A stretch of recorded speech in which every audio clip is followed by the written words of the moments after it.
This recorded lecture will be going over Chapter 25, the sensory system, eye, in the MedSurg textbook.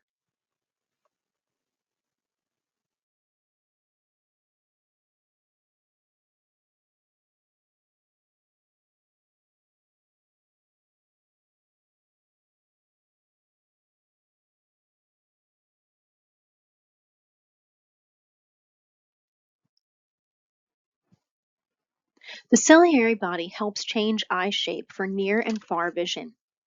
The retina contains several layers. The layer with rods and cones acts as the receptor for light images. The optic nerve carries messages from the nerve cells in the retina to the brain. 6 muscles attach to the eyeball and allow for movement. The muscles come from the bones of orbit and insert on the outer layer of the eyeball. Blinking of the eyelids 6 to 30 times a minute stimulates the lacrimal glands to produce tears.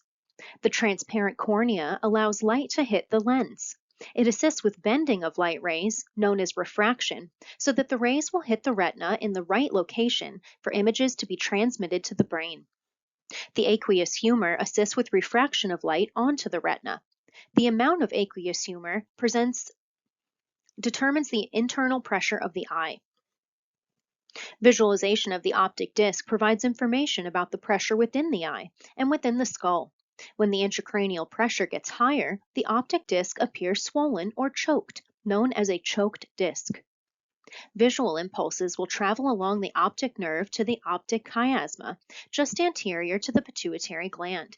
At this point, some of the axons will cross over to the other side. Images from the medial portion of the left eye and from the lateral portion of the right eye are carried by the right optic tract. Images from the medial portion of the right eye and from the lateral portion of the left eye are carried by the left optic tract. You can see a great visualization of this on page 587 in figure 25.2. And it's shown here as well. Age-related eye changes. The cornea flattens and develops an irregular curvature after 65 years. This causes astigmatism or makes an existing astigmatism worse.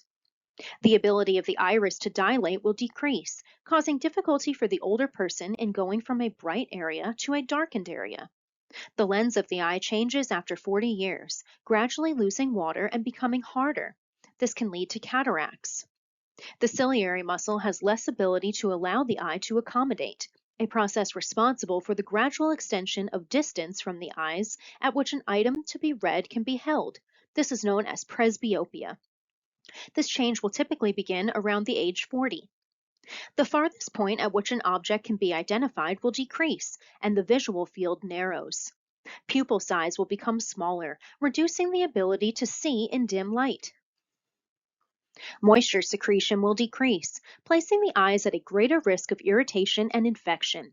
This is especially common after age 70. Repeated episodes of keratitis, or inflammation of the cornea, can seriously compromise vision and lead to a loss of independence.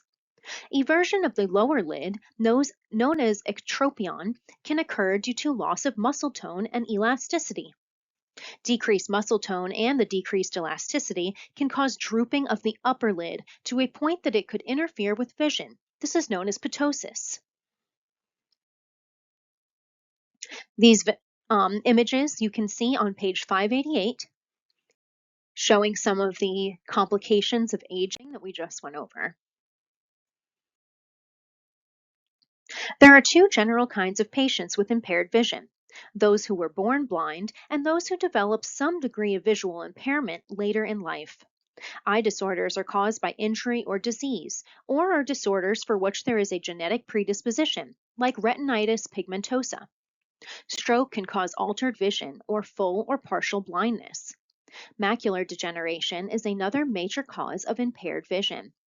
Cataracts will eventually cause blindness if they are not removed. Acquired immunodeficiency syndrome, or AIDS, can cause blindness as a result of opportunistic infections. Three major nursing goals to promote good vision are health education to inform the general public about basic eye care, prevention of accidental injury to the eye, and prevention of visual loss. To prevent eye strain, you should rest the eye muscles periodically when in front of electronic screens, whether working, watching, or interacting, or performing any activity that demands intensive visual effort. If the eyes tire easily, or if there is headache or burning, itching, or redness of the eyes, you should have the eyes examined. Good nutrition, staying active, not smoking, and controlling your weight, blood pressure, and cholesterol can all contribute to better eye health. Accumulations of purulent material or excessive tearing will typically indicate the need for an eye examination. Adults with no risk factors should have a baseline eye examination at age 40. This should occur every 2 to 4 years from ages 40 to 54 and every 1 to 3 years from ages 55 to 64. After age 65, the eye should be examined by an eye specialist every 1 to 2 years. It is particularly important to test for glaucoma because this disease is typically asymptomatic until damage to vision has occurred. Those with risk factors like diabetes, African Americans that are 40 years and older, and all adults older than 60, particularly Mexican Americans, should be tested annually. Accidental injury to the eye is a major cause of diminished or total loss of vision. Protective eyewear should be worn whenever using machinery that could cause debris to fly into the eye. The rate of occupational accidents has decreased since the establishment and enforcement of rules for wearing goggles and other protective devices by people working in a hazardous environment. This is managed by OSHA. Cosmetics for the eyelids, eyelashes, and eyebrows could also be a source of infection and allergy. Eye makeup should be discarded every 2 to 4 months to help prevent infection. Saliva should never be used to moisten eye pencils, eyeshadow, or mascara because it could contain organisms that could lead to eye infection. Cosmetics should also never be shared because this could transmit organisms. On page 589, see the red nutrition considerations box. Vitamins and antioxidants are beneficial to vision. Vitamin A protects against night blindness, slow adaptation to darkness, and glare blindness. The carotenoids are precursors for vitamin A and can be found in green leafy and yellow vegetables. Carrots, greens, spinach, orange juice, sweet potatoes, and cantaloupe are all rich sources of carotenoids. Also on page 589, see the green health promotion box, looking at danger signals of eye disease. A couple danger signals include persistent redness of the eye and any continuing pain or discomfort, especially after an injury. Diabetes mellitus and hypertension are chronic diseases that, when uncontrolled, can lead to vision loss. To help prevent infections that may cause corneal scarring and loss of vision, you should encourage patients who experience an accident that causes a corneal abrasion to seek medical attention quickly. Assessing patients for the presence of cataracts and recommending regular periodic eye examinations should be a part of every nurse's practice. A handheld tonometer can be used for measuring intraocular pressure, also known as IOP. This can help identify glaucoma. Diagnostic tests can be performed to test visual acuity, prescribe prescription lenses, inspect the anterior of the eye, check IOP, and assess the health of the retinal blood vessels. Patient education is especially important to these patients' acceptance of their visual disorder, their participation in diagnostic and therapeutic measures, and their adjustment to new surroundings when they are hospitalized or admitted to a long-term care facility. All nurses should be able to perform a basic eye examination, inspecting the eye for signs of redness or discharge, and checking visual acuity with a Snellen eye chart. You can read more about diagnostic tests for eye problems on page 591 within Table 25.2. That continues on to page 593. A history of neurologic disorders should be noted. Neuromuscular diseases are especially likely to cause diplopia, blurred vision, or the inability to move the eyes. Endocrine disorders that secondarily affect the eyes would include thyroid disease and diabetes mellitus. Acute hyperglycemia can alter the shape of the lens and temporarily cause blurred vision. Prolonged hyperglycemia can adversely affect the blood vessels of the retina, causing dilation and blood flow changes that lead to a loss of vision.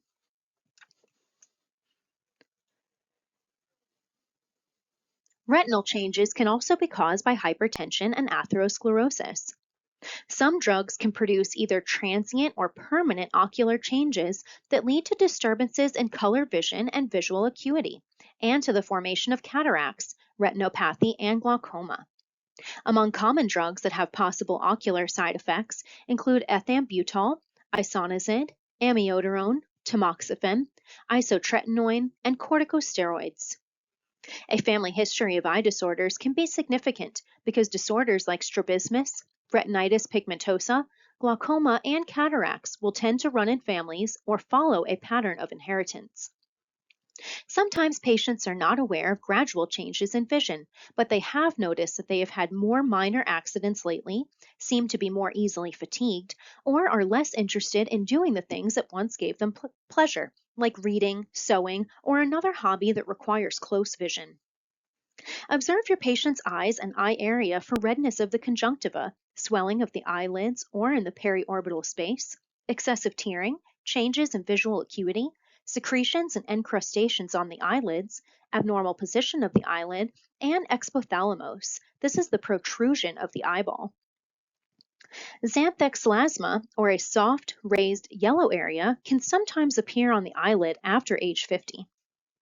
Visual impairment can also be assessed by noting a patient's head, hand, and eye movements. Squinting can be an indication of poor vision. Shading the eyes with the hands can also indicate an increased sensitivity to light, known as photophobia. Observation of the patient's ability to move the eyebrows and eyes can be helpful in diagnosing nerve damage. Movement of the eyeball to direct the gaze is controlled by 6 muscles. These are controlled by 3 cranial nerves: the oculomotor nerve, or cranial nerve number 3, the trochlear nerve, or cranial nerve number 4, and the abducens nerve, or cranial nerve number 6. Expected outcomes for patients with eye problems can be seen on page 595. When a patient is visually impaired, you should plan extra time to assist them with personal care, to allow the patient to perform as much self-care as possible. Always speak to the blind patient by name whenever entering the room to avoid scaring the patient. Many eye problems will require that eye drops or ophthalmic ointment be applied to the eye several times per day. Other medications are currently being studied for delivery via a drug-eluting contact lens. This would make it easier to deliver therapy to patients with difficulty self-administering their eye medications. People who have lost their eyesight can experience hopelessness and despair. A different lifestyle must be learned, but it is not necessarily less meaningful. When communicating with these patients, remember that a person who has a vision impairment, but they are not deaf. Always speak normally. Speak to the person and identify yourself as you enter the room, and do not touch the patient until after you have spoken to them. This will prevent startling or frightening them if they didn't hear you enter the room. Prevention of accidents is an important part of care for a blind person. Doors should always be kept closed or left completely open. They should never be left ajar. If it's necessary to move any object in the room, always ask for patient's consent and then state the object's new location. When ambulating with the patient with a visual impairment, lead the patient holding your arm as they follow. Pity is neither expected nor appreciated by people with visual impairments. If you are assigned to the care of a patient with a visual impairment, determine the amount of assistance the patient will need and wants by asking them. When a patient who is visually impaired is admitted, they will require special orientation to the room and their surroundings. Explain to them how to locate and use the call system, the TV, and the telephone. If the patient uses a cane or other aid, make sure it is where it can easily be located. Most patients prefer to feed themselves if at all possible. However, it is usually necessary to set up the meal tray of patients who are visually impaired. You can do this using the clock method for placement of food on the plate. Setting up the meal tray will also include opening containers of milk or juice, pouring coffee or tea, and cutting meat into bite-sized pieces, unless the patient is already accustomed to doing these things. Do not give a person who is visually impaired a straw or drinking tube unless you are asked to do so, because it could be awkward to use. Avoid talking too much. That'll force the patient to either stop eating or answer you with a mouthful of food. The goal is to always help the patient maintain their dignity and self-respect while also meeting their personal needs. The Americans with Disabilities Act will allow for service dogs to stay with hospitalized patients. If a guide dog is present, do not interfere with it or pet it while it is working. Do not feed the dog. Let the patient feed it at the appropriate time. And be sure that the dog is near the bed on its own mat. Refrain from interacting with the patient with the service dog until the dog leads the patient to a seat. Evaluation questions can include, is the patient compliant with the use of eye medications? Is an infection resolving? Is vision improving? If interventions have not been effective in helping the patient achieve the expected outcomes, the plan of care should be altered. The most common visual defects are those of refraction. This means that the light rays entering the eye are not refracted or bent at the correct angle. Therefore, they do not focus on the retina. Difficulty in seeing objects close at hand is known as farsightedness or hyperopia. If the opposite is true and the eyeball is too elongated, the light rays can converge and focus in front of the retina. The individual will then have difficulty seeing objects at a distance and will be referred to as nearsighted. Nearsightedness is also known as myopia. When looking into the distance and then quickly looking down at a book, the eyes need to make an adjustment to the difference in the light rays entering the eye. This adjustment is known as accommodation, and it is accomplished by the ciliary muscles and ligaments that change the shape of the lens. This makes it more rounded or flatter, therefore allowing the light rays to fall on the retina. Hardening of the ciliary muscles can occur in many people older than 40 years. This is known as presbyopia. Astigmatism is a visual defect that results from a warped lens or an irregular curvature of the cornea. Either condition can prevent the horizontal and vertical rays from focusing at the same point on the retina. If the astigmatism is very slight, the eye can accommodate for this imperfection by changing the shape of the lens. If there is a serious error of refraction, the eyes will tire easily, or the person will have a defective vision because the eyes will not be able to change the shape of the lens enough to compensate for this abnormality. Serious errors of refraction are treated with prescription eyeglasses or contact lenses that will be fitted so that the light rays are brought into the proper focus on the retina. In photorefractive keratectomy, or PRK, an excimer laser can be used to remove a thin layer of tissue from the cornea. This will correct the excessive curvature of the cornea that is interfering with the proper focus of light rays through the lens. Laser-assisted in situ keratomylosis, or LASIK, is the most common procedure for nearsightedness in the United States.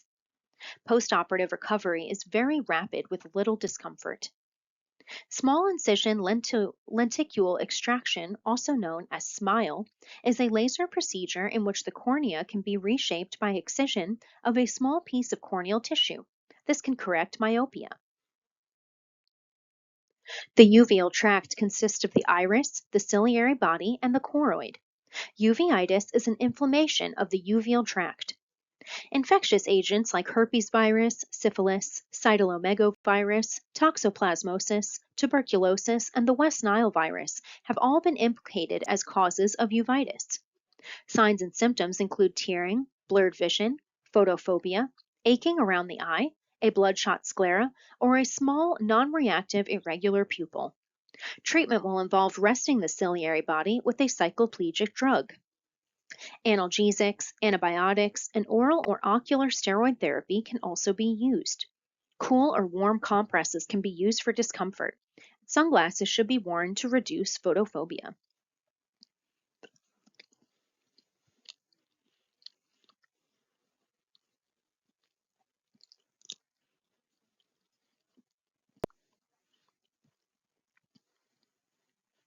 Dry eye is a common condition in people over 40 years of age, especially in women after menopause. The symptoms of dry eye include tearing, soreness, and a gritty feeling in the eye. These symptoms can be treated with lubricating eye drops, but if the condition is left untreated, it can lead to corneal ulcers. Dry eye can be managed by treating the underlying cause, like meibomian gland dysfunction, and keeping the tear layer of the eye moist and functional. Keratitis is an inflammation of the cornea caused by irritation or infection. Keratitis can occur in a comatose patient who is not receiving proper eye care. Some patients with exophthalmos can also develop this disorder. The eyes will become reddened and there may be tearing along with a feeling of grittiness or pain. Treatment of irritation will be the installation of artificial tears. A corneal ulcer could occur due to irritation, infection, or injury. Antibiotic medications are typically prescribed. Scarring from corneal ulcers or severe infection can be treated by keratoplasty. Corneal transplants replace corneas that have been damaged by genetic disorders, trauma, ulcers, or diseases like keratitis. Transplants can help restore corneal clarity. Descement stripping endothelial keratoplasty, or DSEK, will replace only the inside lining of corneal cells through a tiny incision, and it is currently the preferred technique. Vision can be improved in a matter of weeks. This surgery will be done as an outpatient procedure. The patient should understand beforehand that it will take 1 to 2 weeks before any improvement in vision is noticeable, and that the improvement could continue over several months. Prevention of infection is extremely important. For some procedures, a pressure dressing and eye shield can be applied in the surgical suite after the procedure, and it should only be removed by the healthcare provider the following day. Nursing actions will focus on caring for the patient's disturbed visual sensory perception. Graft rejection is a possibility, and it can be heralded by inflammation beginning near the graft edges. If the transplant should fail the first time, the procedure can be repeated. Eye trauma occurs from accidents and from debris in the air. Not using safety goggles or glasses when operating various types of power equipment will account for most incidents of foreign bodies landing in the eye. Penetrating injuries to the eye require prompt medical attention. If the foreign body is not deeply embedded in the tissues of the eye, it can easily be removed by irrigation. Irrigation with clear, lukewarm water at home or sterile water or saline can be used to remove a foreign body sticking to the cornea.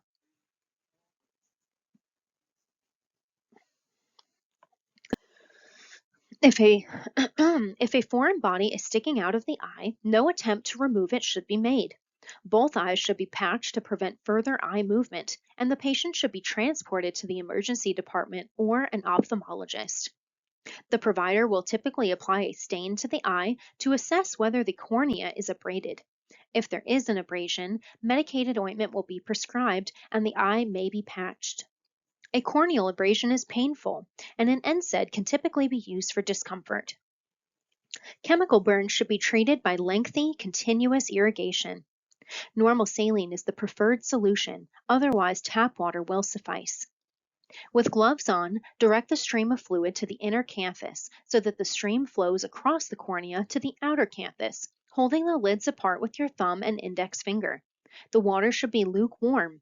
Continue this process for 30 to 60 minutes.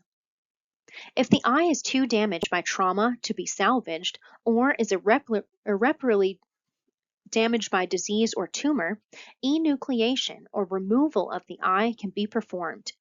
An implant is created to maintain the orbital anatomy while matching an artificial eye can be created. This permanent prosthesis can be placed about 6 weeks after the surgery. Postoperatively, you should observe for signs of complications like excessive bleeding, swelling, increased pain, elevated temperature, or displacement of the implant. The procedure for cleansing and caring for an artificial eye is similar in many ways to the care of dentures. An artificial eye is very expensive and it must be handled carefully. The acrylic part of the prosthetic eye can be cleansed by hand You should not use any cloths. You should use gentle soap like mild hand soap or baby shampoo, as well as water, unless the patient, family, or healthcare provider directs otherwise. When inserting or removing the prosthesis, have the head over a padded surface. A cataract is opacity of the lens that produces an effect similar to one person would experience whenever looking through a sheet of falling water. A cataract causes blurred vision because the lens, which is typically transparent, will become cloudy and opaque. Congenital cataracts are most commonly caused by maternal infection with rubella or Toxoplasma gondii. Cataracts will typically occur as a result of aging and can be found in people older than 50. Traumatic cataracts can occur due to a physical blow, extreme heat, or chemical toxins. Chronic use of corticosteroids will predispose to the development of cataracts. With cataracts, there could be decreased color perception.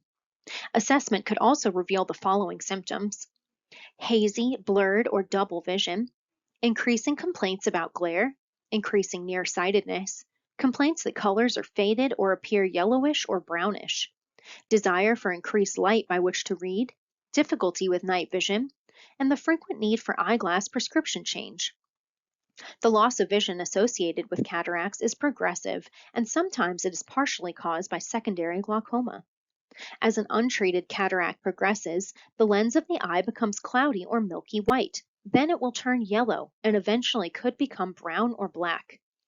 Diagnosis of a cataract can be confirmed by examining the dilated pupil with a slit lamp. This enables the examiner to see the opacity more clearly. Cataract surgery will be performed when the loss of vision greatly affects the quality of the person's life. The only effective method for treating cataracts is surgical removal of the affected lens with clear lens implantation.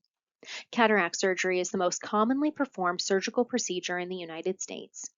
Surgical techniques are excapular extraction, in which the lens is removed in one piece, small incision cataract surgery, in which the lens is removed in pieces after being broken up by ultrasound waves, and phacoemulsification.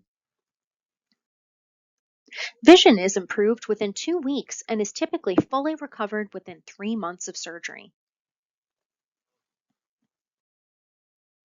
You can see additional points about general care after eye surgery in the blue patient teaching box on page 602.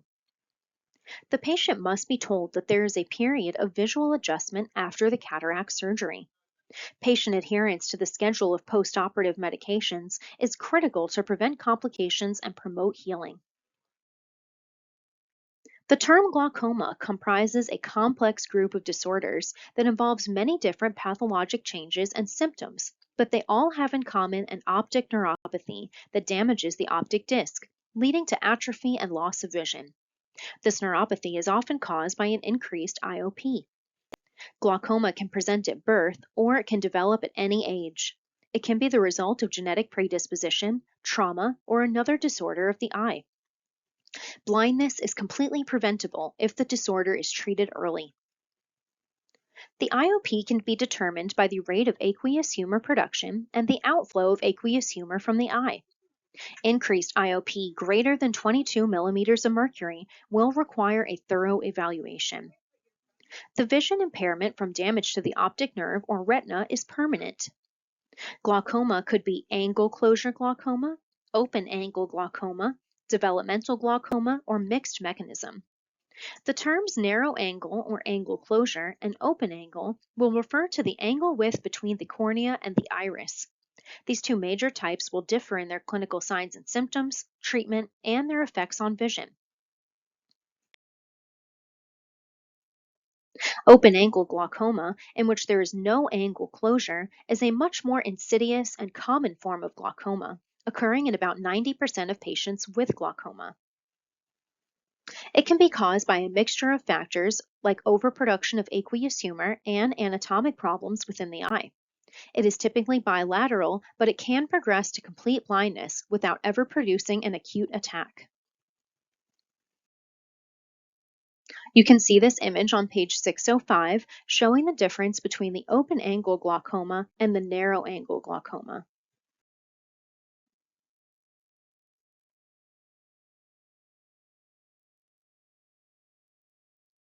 On page 605 in the green health promotion box, you can see the danger signals of glaucoma.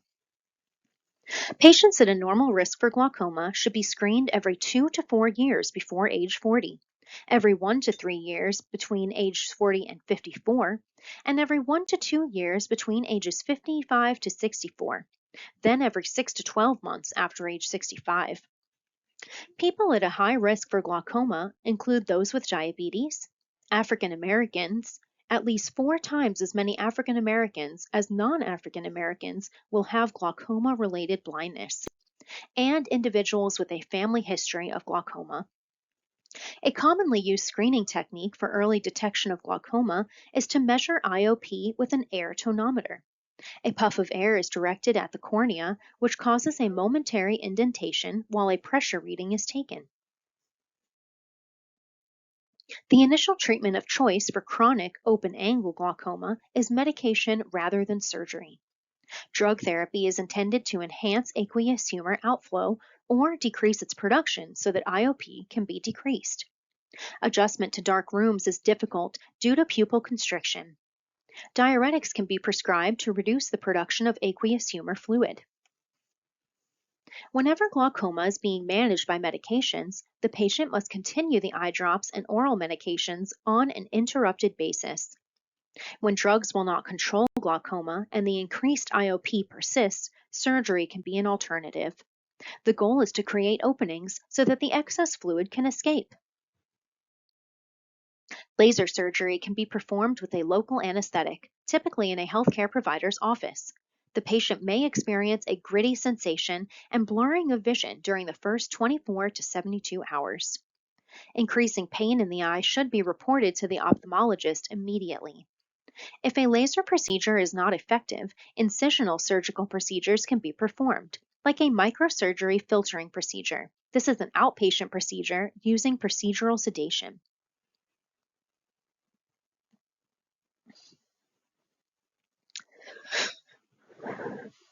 Strenuous exercise should be avoided for 3 weeks. The head of the bed should be elevated 15 to 20 degrees to decrease the pressure within the eyes during sleep.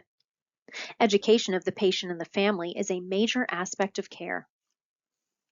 An analogy that can be used to explain the nature of this disorder is to compare the eyes to a sink with an open faucet. This is the ciliary processes. A drain, this is the angle, and pipes, these are the trabecular structures. As long as water is flowing into and out of the sink at the same rate, there is no problem. However, if something blocks the drain or the pipes, the water will fill the sink beyond its holding capacity. Treatment with miotics can help to keep the pipes open so that drainage is possible. Beta blockers and diuretics can slow down the rate at which water is flowing from the tap.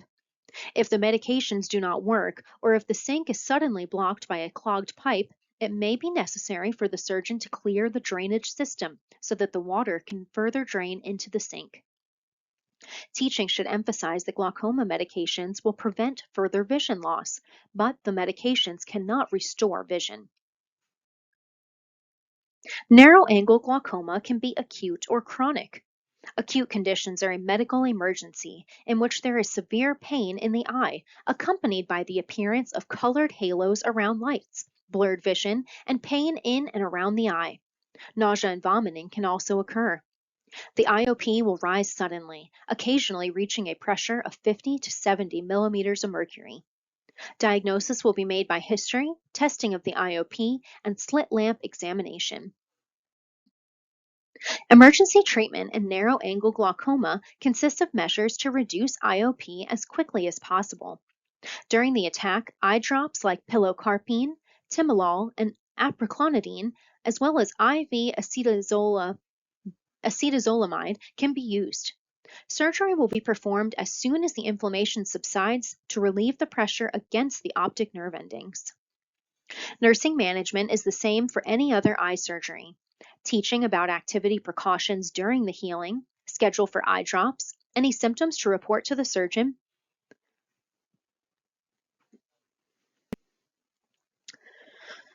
and the aseptic handling of the eye drops and the eye shield. Retinal detachment will occur most often as rhegmatogenous detachments, where a hole, tear, or break in the neuronal layer allows vitreous humor to seep between the layers. Retinal detachments commonly occur in people with a high degree of myopia or in those who have had cataract surgery or direct trauma to the eye. 15% of people with retinal detachment in one eye will develop detachment in the other eye. Retinal detachment can cause vitreous fluid to leak underneath the retina, separating a portion of it from the vascular wall and therefore depriving the retina of its blood supply. The onset can either be gradual or sudden, depending on the cause and extent of the detachment, as well as the location of the area involved. The patient may see flashes of colored light accompanied by showers or floaters known as black spots. They could also feel as though a curtain has been drawn over a portion of the visual field. Later, cloudy vision or a loss of central vision will be noticed. In severe cases, there could be a complete loss of vision.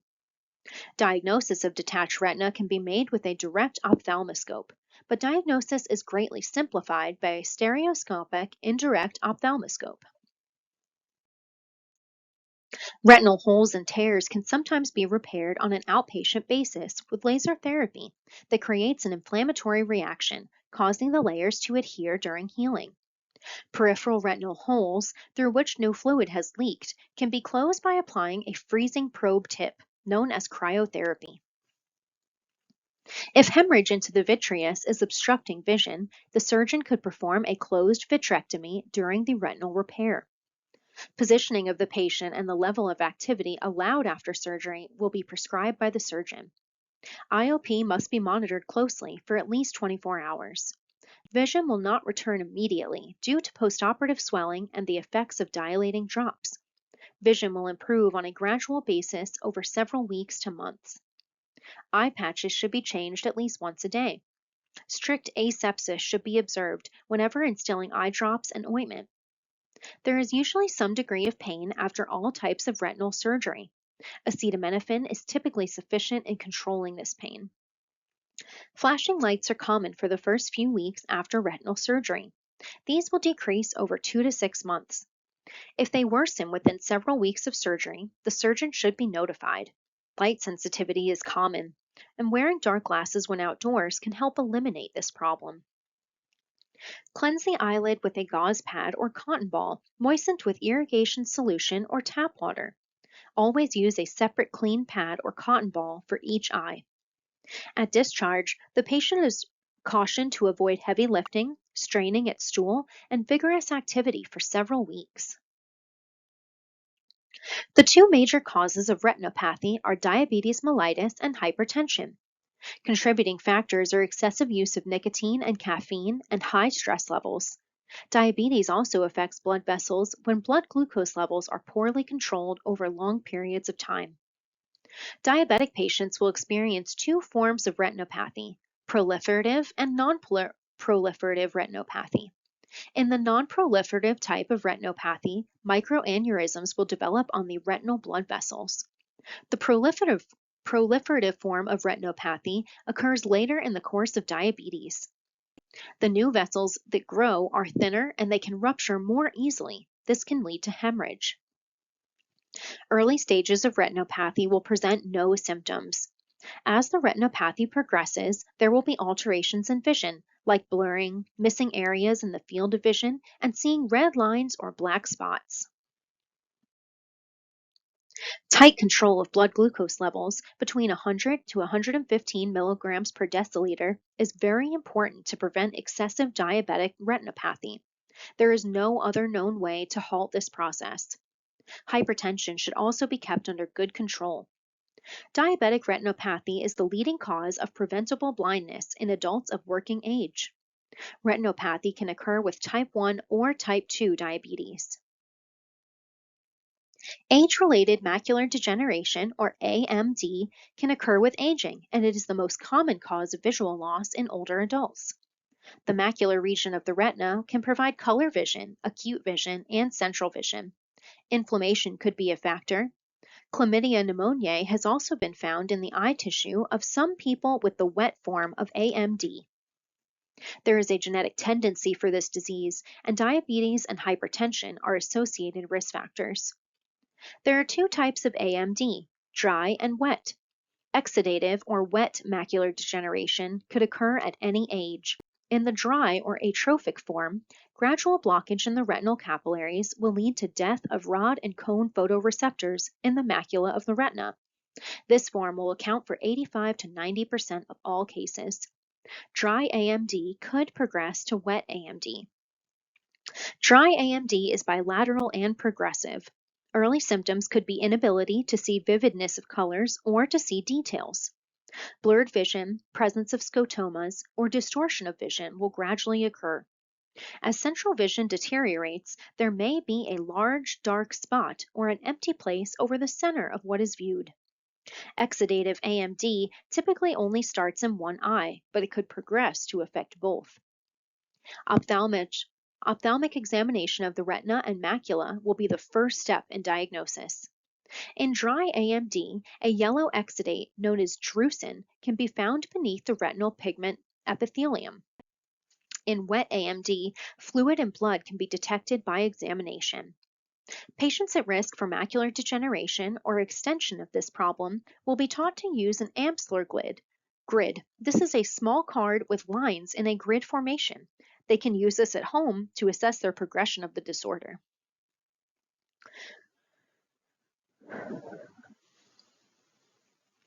Fluorescein angiography or optical coherence tomography can show the specific areas of the retina that are involved.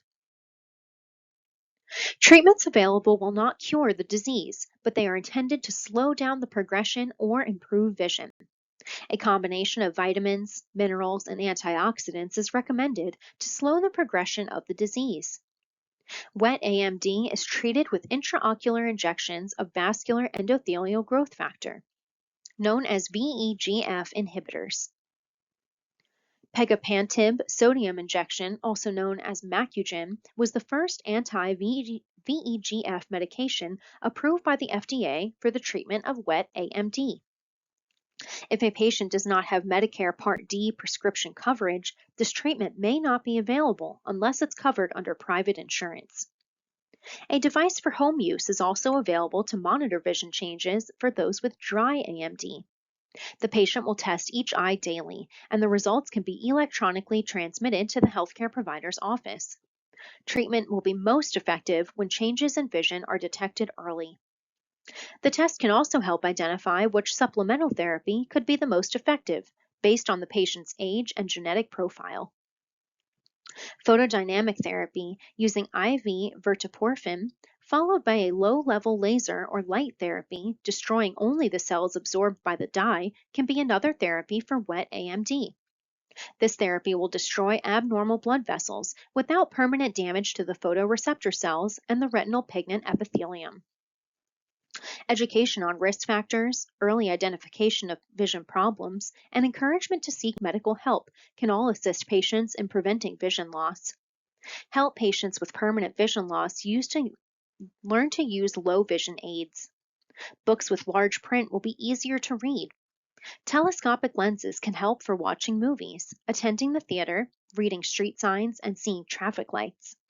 Easy-to-read watches with large numerals, TV screen magnifiers, and guides that fit over checkbooks to assist with writing on them are some of the less expensive low-vision aids that are available. Most eye surgery procedures can be done on an outpatient basis. Therefore, a large part of the nursing care will be directed at discharge teaching for home care. Stool softeners could be started a day or two before surgery to prevent constipation and the Valsalva maneuver postoperatively. The Valsalva maneuver can increase IOP. Side rails are typically necessary to prevent falls, and the patient should be cautioned against getting up without assistance. Be sure that the medication is applied to the correct eye. Fear, anxiety over the surgical procedure, and concern about expected results of surgery can all be factors to be considered when preparing the patient for the operation. Instructions and information should be given both verbally and in writing. In caring for a patient undergoing any type of eye surgery, the key word is gentleness. The patient's head should not be jarred when transferring from the operating table or stretcher to the bed. Remember to speak before touching a patient who is blind or who is wearing a bandage over the eyes. If the patient becomes nauseated, antiemetic medication should be administered immediately and all foods and liquids withheld. An eye patch will often be placed over the eye that was operated on. Instructions regarding postoperative medications and how they should be instilled should be given before discharge. Sexual activity can typically be resumed in 1 to 8 weeks postoperatively, depending on the procedure performed. The surgeon will explain this to the patient. Public education on using sun hats, visors, and dark glasses whenever outdoors to protect the eyes from ultraviolet A and B rays is another teaching opportunity for all nurses. Nurses working in home care will often arrange for referral to an appropriate agency to set up eye examinations whenever the patient cannot. Both home care nurses and those working in long-term care should be alert to the signs of progressing macular degeneration. The Amsler grid can assist in identifying this problem. Loss of vision should not be devastating for a person if support and encouragement are given for coping with this impairment. All nurses will have the opportunity to encourage the donation of corneas at death.